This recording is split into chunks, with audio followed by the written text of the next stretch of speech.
하나님의 말씀이 우리를 어떻게 그분의 백성으로 만들어 가시는지 보기 위해 이곳에 모인 말씀 공동체입니다. 우리 모두 이 사실을 기억합시다. 하나님이 여러분과 함께 하시기를.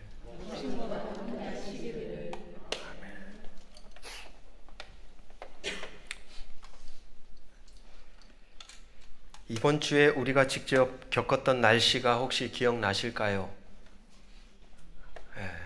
아주 스펙타클한 날씨였습니다. 집에서 나올 때는 분명히 해가 떠 있었는데 교회에 도착하니까 여기는 거의 막 쏟아붓듯이 우산도 안 가지고 와서 그냥 후다닥 맞고 나왔다가 다시 또 와서 일하고 잠깐 창문 밖을 보니까 언제 그랬냐는지, 그리고 또다시 비가 또 쏟아지고 하루에도 날씨가 얼마나 많이 바뀌는지. 여러분, 가만히 그 한복판에 서 있으면서 저는 그런 마음이 들었어요. 우리가 사는 삶의 자리와 참 흡사하다 라는 생각요. 수동적인 존재로 서 있을 수밖에 없는 인생, 환경과 상황을 초월하여 존재할 수 없는 우리 인간 존재의 유한함, 발딛고 서 있는 삶을 벗어날 수 없는 한 인간, 마음대로 그 무엇 통제하거나 다스리거나 지배할 수 없는 존재, 바로 그런 존재가 사람입니다. 그리고 그 사람이 살아가는 여정이 인생이죠. 거기서 더 나아가 그러한 우리의 삶의 자리에는 그렇게 고통이 있습니다. 참 감당하기 버거운 자리가 있죠. 때로는 절망의 구름이 우리의 인생을 무너뜨리기도 합니다. 사실 마지막 죽음 앞에서는 그 어느 누구도 예외 없이 우리는 전적인 수동적인 존재가 됩니다. 죽음 앞에 서면요, 점점 어쩌면 우리는 죽어가는 존재다. 우리 같이 한번 표현해 볼까요? 나는 점점 죽어가고 있습니다. 별로 달갑지 않으시죠? 여러분, 근데 그걸 아십니까? 대면하고 생각하고 만나고 싶지 않고 뒤로 미루고 싶은 자리가 죽음이에요. 그런데 사실 죽음은 자주 대면해야 하는 자리입니다. 자주 생각하고 만나야 하는 자리입니다. 왜일까요? 그 죽음이 우리의 삶을 가치 있게 만들거든요. 그 죽음이라는 그 자리를 자주 대면할수록 우리의 삶에 가치가 만들어져요. 참 이게 아이러니한 것 같아요. 갑작스럽게 병원을 갔는데 예기치 못한 병을 얻었어요. 멀기만 했던 그 죽음이 바로 성큼 바로 눈앞에 딱 다가왔을 때, 인생은 요동치죠. 근데 놀랍게도 그 죽음 앞에 서 있으면서 우리는 살아왔던 삶을 다시금 회고합니다. 그리고 남겨진 시간을 어떻게 살아가야 할지를 또 치열하게 고민하죠. 그렇기에 오늘도 우리가 기억해야 될 중요한 사실은 뭐냐? 나는 점점 죽어가는 존재다 라는 진리가 아닐까 저는 생각합니다. 죽음을 많이 대면하면 대면할수록 어떻게 죽어갈 것인가를 우리는 그래서 늘 고민해야 해요. 그것이 정해지면 자연스럽게 뭐가 결정이 될까요? 어떻게 살아야 할지가 결정이 되거든요. 오늘 저와 여러분에게 그러한 질문이 있어야 합니다. 아직 시간이 많이 남았는걸요? 아니에요. 우리 교회 교우들뿐만이 아니라 안팎으로 제가 만나는 많은 사람들로부터 다양한 소식들을 들을 때에 우리가 잘 알잖아요. 오는 것이 순서는 있을지 몰라도 가는 것에는 순서가 없죠. 여러분, 그렇다면 피할 수 없는 고통, 지나칠 수 없는 죽음, 그 앞에 서 있는 이 유한한 존재인 인간은 그렇다면 어떻게 살아가야 할까요? 그러면서 가만히 예수님이라는 한 존재의 마지막 그의 생애를 향하여 고개를 돌려봅니다. 주님의 죽음을 가만히 묵상하며 제 안에 남겨진 대답은 그것이었습니다. 의미였다는 거예요. 뜻이었다는 거예요. 피할 길 없는 인생의 길목에서 예수님의 생애를 만들고 조각하며 살아가도록 만들게 한 힘이 어디 있었냐? 그것은 바로 자신의 삶에 부여된, 우리 같이 한번 따라해 볼까요? 아버지의 뜻입니다. 이걸 다르게 말하면 아버지의 뜻, 우리의 인간에 대한 의미예요. 그래서 주님은 기도하다 고백했죠. 내 뜻대로 마시고 아버지의 원대로 하십시오. 깨닫게 되고 발견하게 된 자기 인생의 의미와 뜻은 놀랍게도 여러분이 살아가야 할 인생을 강력하게 추동하는 힘을 가집니다. 이끌어가요. 그 힘은 고통이 여전히 상존하고 있어도, 죽음이 점점 다가오고 있어도, 문제가 해결되지 않음에도 한 인간이라는 존재를 고귀하고 거룩하게 만들어 가거든요. 고통을 제거하는 것, 죽음을 피하는 것, 이 모든 것도 하나님의 주권에 맡겨야 하는 거예요. 왜냐하면 그건 우리의 영역이 아니거든요. 그걸 맡겨드리면서 고통 속에서도, 죽음이 찾아오는 그 자리에서도 내 인생의 의미와 뜻은 무엇일까? 라고 부단히도 질문하며 우리는 살아가야 합니다.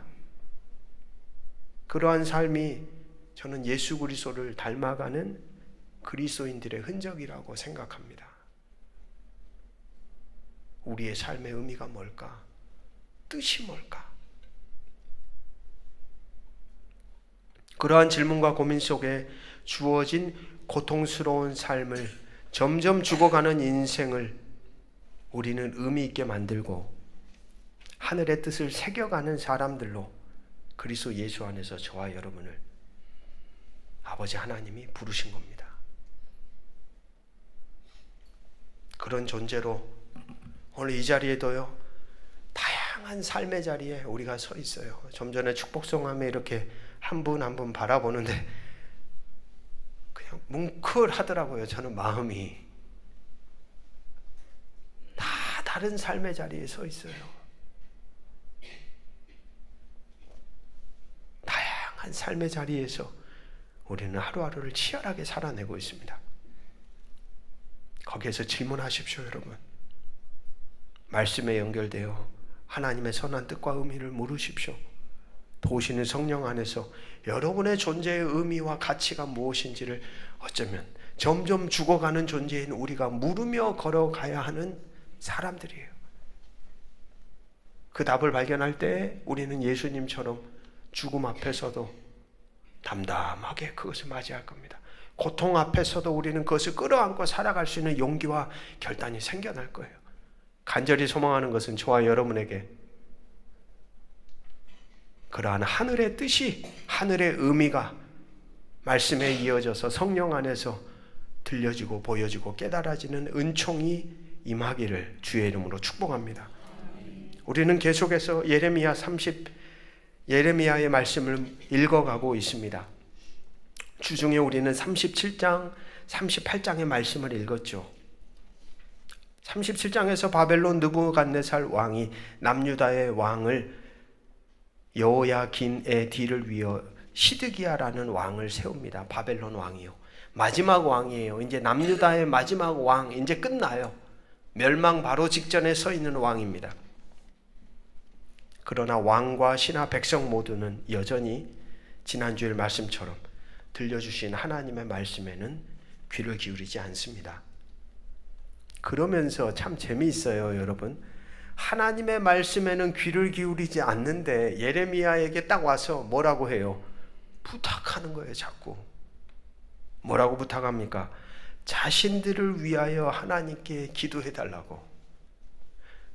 참 이 심보는 무슨 심보일까요? 제 이 말씀을 읽는데 어떻게 이러지? 이런 질문이. 말씀은 듣기는 싫은데 자기들을 위해서 기도해 달라고 예레미야한테 요청하는 이 모순적인 모습들을 마주 안다는 것이죠. 자신의 뜻은 그대로, 자신의 마음 그대로, 자기 자신이라는 존재는 하나도 변할 생각이 없는데 모든 것은 다 고정해 놓고 하나님께서 들려주신 뜻을 뭐 해달라는 거예요? 바꿔달라는 기도는 요청하는. 여러분, 우리가 가진 신앙의 여정이라는 건 내가 하나님을 바꾸는 게 아니라 하나님이 나를 뭐 하는 거예요? 바꿔가는 여정입니다. 하나님이 나를 바꿔가는 여정이에요. 내가 기도했더니 하나님이 이렇게 변하셔서 응답했어요. 이게 믿음이 좋은 게 아니에요, 여러분. 나의 강팍함을 깨닫고 내 존재가 바뀌어져 가는 것이 사실 하나님이 우리에게 기대하시는 소망이에요. 소망. 기도가 바뀌어야 합니다. 어디에서 어디로요? 같이 한번 따라해 볼까요? 말하는 기도에서 들으려는 기도로. 인정하십니까? 사실 우리는 그동안 말하는 기도에 강조점을 뒀어요. 부르짖어, 외쳐, 열정적으로 쏟아내, 막 이렇게요. 물론 필요해요. 절박할 때 하나님을 그렇게 찾아야 되겠죠. 근데 오늘 이 시대를 살아가는 우리의 신앙의 자리에서, 우리의 현실의 자리에서 목회자인 제가 보기에 우리에게 오늘 필요한 기도는 막 쏟아내는 기도가 아니라 이제는 뭐 하는 기도예요? 하나님이 뭐라 하실까 들으려고 하는 기도입니다.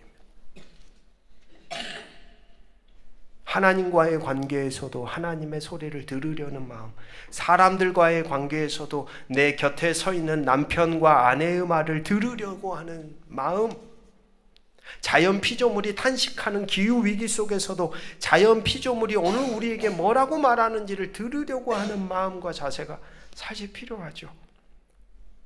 여러분 기억하십니까? 솔로몬 왕이 하나님께 구한 것이 지혜로운 마음이었습니다. 그 지혜로운 마음이 히브리 원어적 의미로 보면 듣는 마음이었어요. 솔로몬 왕이 타락하게 된 그 갈림길에서 뭘 놓쳐버렸습니까? 듣는 마음을 놓쳐버렸어요. 누구를 향하여? 하나님으로부터 듣는 마음을 상실해버렸어요. 또 놓쳐버렸어요. 자기가 다스려야 할, 섬겨야 할 백성들의 탄식하는 소리를 듣는 마음을 상실해버렸어요. 그때부터 솔로몬은 자기의 나라를 세우기 시작합니다. 순식간에 곤두박질 치는 거예요, 인생이. 여러분, 오늘 우리의 인생에 들으려는 마음이 필요합니다. 들으려는 마음. 내 입을 닫고 잠시 애굽왕 바로의 군대가 올라온다는 소식에 물러간 바벨론의 군대 소식을 듣고서 시드기야 왕이 예레미야에게 다시 묻습니다. 하나님께 받은 말씀이 있어? 라고 말입니다. 그러한 왕의 질문 앞에서 예레미야는 변함없이 한결같이 하나님의 뜻을 전해줍니다. 물러간 게 아닙니다. 바벨론이 반드시 다시 들어올 겁니다. 하나님의 뜻이 거기에 있습니다. 100번 물어도 100번 들려줘도 자신이 원하는 소리만 듣기 원하는 자들에게는 그 어떤 소리도 들리지 않습니다.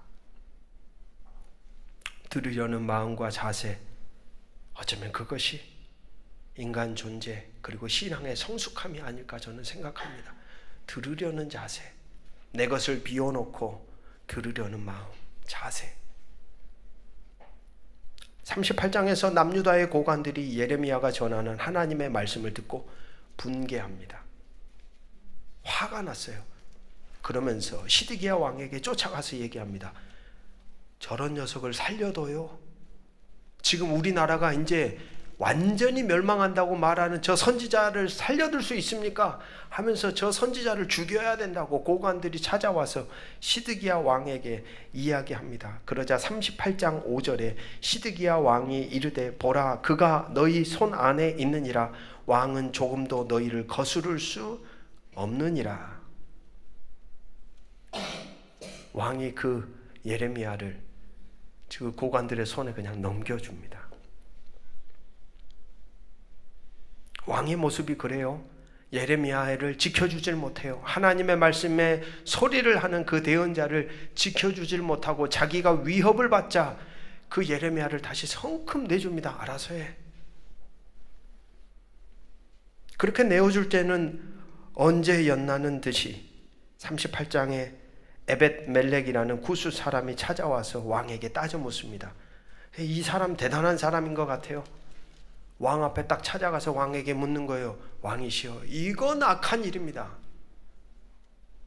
예레미야를 이렇게 죽게 만드는 건 이건 악한 일입니다. 이렇게 해서는 안 됩니다. 라고 되묻자 참 재밌습니다. 이 왕, 시드기야 왕 어떤 캐릭터였는지 좀 전에 고관들이 와서 따져 물을 때는 예레미야를 그냥 너희들 마음대로 해 내줄 때는 또 언제고 에벤멜렉이 따져 묻자 이제 에벤멜렉에게 너가 그러면 군대를 데리고 가서 예레미야를 건져줘.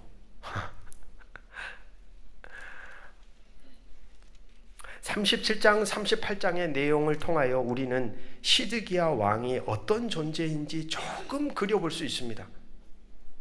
저는 그 왕의 상태를 이렇게 표현하고 싶어요. 우리 같이 한번 따라해 볼까요? 머뭇머뭇 머뭇머뭇 거리는 존재예요. 여러분 이 머뭇머뭇이라는 단어가 어디 나오냐면 열왕기상 18장 21절에 엘리야가 모든 백성에게 가까이 나아가 이르되 너희가 어느 때까지 둘 사이에서 머뭇머뭇하려느냐. 여호와가 만일 하나님이면 그를 따르고 바알이 만일 하나님이면 그를 따를지니라 하니 백성이 말 한마디도 대답하지 아니하는지라. 갈멜산에서 아합 왕과 엘리야가 싸움이 붙어가지고 이제 이 대결 구도가 딱 되어진 상태에서 백성들이 어떻게 하고 있냐면 팔짱을 이렇게 끼고서 하나님께 붙을까 바알신에 붙을까 이렇게 간을 보고 있었던 거예요. 그때 엘리야가 직언을 날리는 겁니다. 너희들 지금 뭐 하고 있어? 왜 애매하게 지금 그러고 있어? 머뭇머뭇하지 말고 뭐 하라는 거예요? 택하라는 거예요. 지금 시드기야 왕의 모습이 꼭 그와 같습니다. 바벨론에 의해 채워진 왕, 그러나 친애굽에 속한 고관들의 눈치를 보는 왕, 그러면서도 하나님의 말씀을 대언하는 예레미야의 말은 무시할 수는 없는 왕, 이러지도 저러지도 못하는 왕. 여러분 성경은 이러지도 저러지도 이쪽도 저쪽도 놓지 못하는 상태를 성경은 4글자로 표현합니다. 우상숭배라고. 하나님 말씀을 무시하자니 그게 마음에 걸리고 힘 있는 사람들의 소리를 무시하자니 그것도 마음이 어렵고 어느 한쪽에 존재 전체를 두지 못하는 마음의 상태, 그것을 성경은 뭐라고 얘기하냐면 우상숭배.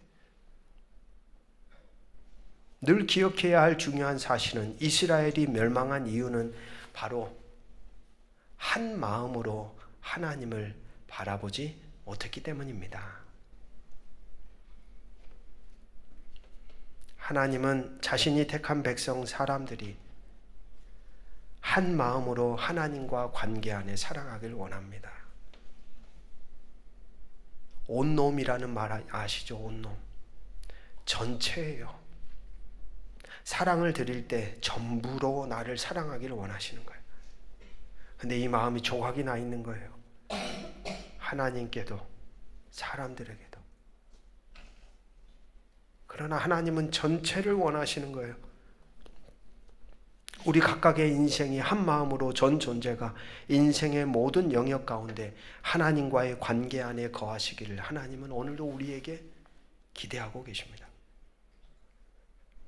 시편 119편 113절 내가 두 마음을 품는 자들을 미워하고 주의 법을 사랑하나이다. 오늘 함께 읽은 39장, 이렇게 머뭇머뭇거리던 상태, 어정쩡한 관계, 애매한 관계를 맺는 남유다와 하나님과의 관계에 대해서 마침내 하나님이 판결을 내립니다. 2절 말씀, 시드기야의 제11년 넷째 달 9째 날에 성이 함락되니라. 그렇게 들려줘도 듣지 못하던 시드기야는 자신의 아들들이 죽는 것을 마지막 자리에서 목격하며 그의 눈이 뽑힙니다. 그리고 그 곁에 다른 소리를 내며 왕을 혼란스럽게 하던 고관들은 모두 죽임을 당합니다. 머뭇머뭇거리는 관계의 결과입니다. 이쪽도 저쪽도 어디에도 마음을 한 곳에 두지 못하는 사람들의 결과에 대해 오늘 역사적 사건의 흔적은 우리에게 말하는 것이죠. 사망, 죽음이다. 하나님께 모든 마음을 두지 못한 채 방황하는 이들의 결과는 사망입니다. 그리고 말씀은 계속해서 기록됩니다.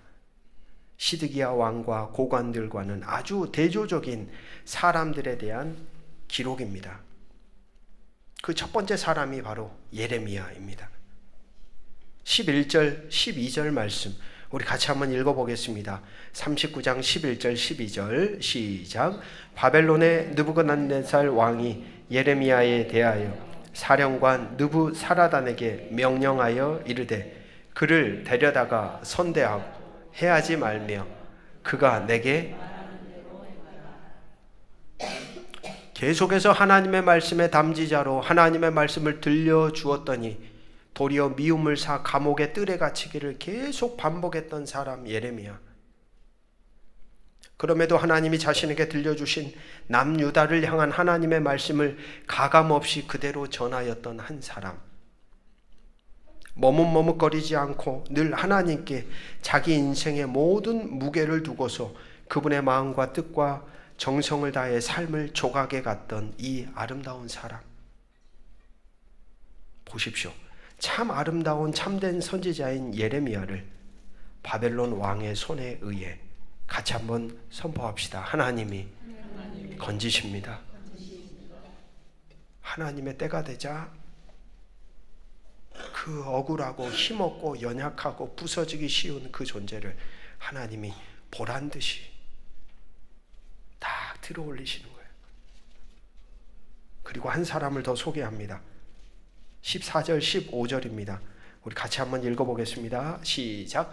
사람을 보내어 예레미야를 감옥들에서 데리고 사반의 손자 아이감의 아들 그다랴에게서 넘겨서 그를 집으로 데려가게 하며 그가 백성 가운데 사니라. 예레미야가 감옥들에 갇혔을 때에 그에게 이만희라 이르시되. 두 번째 나오는 사람은 누구냐면 에벳멜렉입니다. 근데 14절 15절을 읽으면서 우리는 갸우뚱해지죠. 왜냐하면 14절은 예레미야가 감옥들에서 석방되는 장면을 보여줍니다. 근데 갑자기 15절에 다시 감옥들에 갇혀 있다는 기록이 나오기 때문입니다. 그러니까 우리는 이걸 알 수 있어요. 시간의 흐름을 따라 순서를 따라 기록된 게 아니라 이 예레미야를 기록한 사람이 의도가 있어서 시간적 순서를 무시하고 이것을 기록하고 있구나 라는 사실이죠. 아마도 예레미야를 건졌던 하나님의 사건과 같은 맥락에서 에벳멜렉이라는 사람도 함께 생각하기 위함이 아니었을까 생각해 봅니다. 여러분, 에벳멜렉이라는 사람은 38장에 예레미야가 고관들에 의해 모함에 의해 구덩이에 떨어졌을 때 왕 앞에 나아가서 그를 그대로 죽게 만드는 것은 악한 일입니다 라고 말했던 사람입니다. 에벳멜렉은 이름이 아닌 것처럼 보입니다. 왜냐하면 히브리어로 에벳이라는 단어가 종이라는 뜻입니다. 종.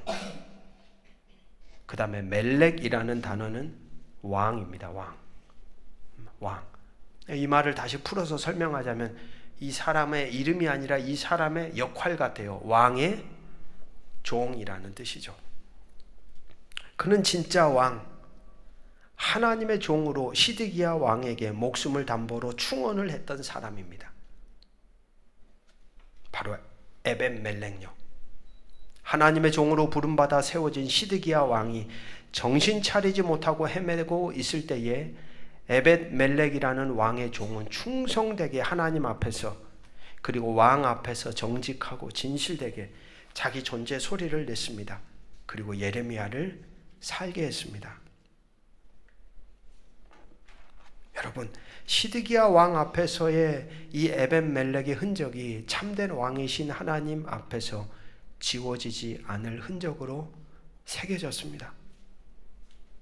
눈에 보이는 사람들 앞에서 우리가 행하는 모든 흔적들이 보이지 않는 왕이신 하나님 앞에 새겨집니다. 그리고 그러한 흔적들은 우리의 마음이 무엇으로 가득 차 있는지를 분명하게 보여줍니다. 에벳멜렉에도 역시 두 마음이 아닙니다. 오직 한 마음입니다. 하나님이라는 존재로 가득 찬 사람입니다. 여러분, 그 말씀의 흔적이 17절, 18절에 있습니다. 화면을 보시면서 공동 번역 성경으로 읽어보면 좋겠습니다. 우리 같이 한번 읽어볼까요? 시작. 내가 그날 너를 건져주리라. 내가 분명히 말한다. 내가 무서워하는 사람들 손에 너는 넘어가지 않으리라. 나는 내가 칼에 맞아 죽지 않도록 반드시 건져주리라. 내가 그토록 나를 믿었으니 내가 너의 목숨을 소중하게 지켜주리라. 이는 내 말이라 어김이 없다. 할렐루야. 내가 어떻게 믿었다 그래요? 그토록. 에벳멜렉의 삶이 그것을 말하고 그것을 고백하며 살아냈습니다. 그의 인생에도 역시 하나님의 뭐가 임하고 있습니까? 구원이 임합니다. 저는 이 마지막 공동번역 성경을 읽으면서 마음이 막 설레고 떨리고 행복했습니다. 오늘 우리의 삶이면 좋겠다라는 생각. 하나님이 오늘도 각기 다른 인생의 삶의 자리를 걸어가는 여러분들을 향하여서 이 에벳멜렉을 향하여 말하듯이 너가 나를 그렇게 믿으며 사는구나.